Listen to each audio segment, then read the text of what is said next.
Seperti yang terlihat di tempat peribadatan Tridharma Gihabio, Jalan Dr. Wahidin, Kelurahan Talang Semut, Kecamatan Bukit Kecil, Palembang, yang kini sudah dipenuhi ornamen khas Imlek bernuansa merah.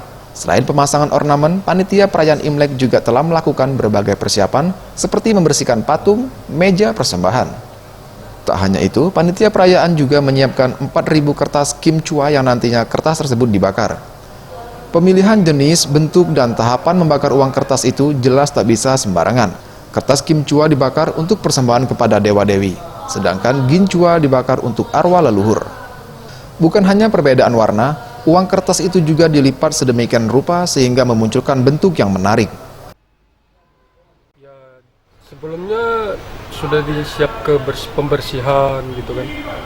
Pembersihan terus tuh tukar baju dewa, bersih-bersih meja ini kan, tempat sembahyang kan.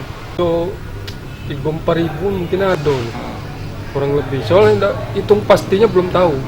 Berarti itu Nandoko umat kita di sini banyak kok yang datang kan? Kalau Sinca dibanding hari biasa atau Cecapgo, Sinca paling ramai. Setahun sekali soalnya. Ditambahkannya, kelenteng ini nanti buka dari pagi sampai tengah malam. Jumlah umatnya lebih dari 10.000, karena jam 6 pagi sudah ada yang datang untuk berdoa sampai malam pergantian Tahun Baru Imlek. Tim Liputan Sriwijaya TV.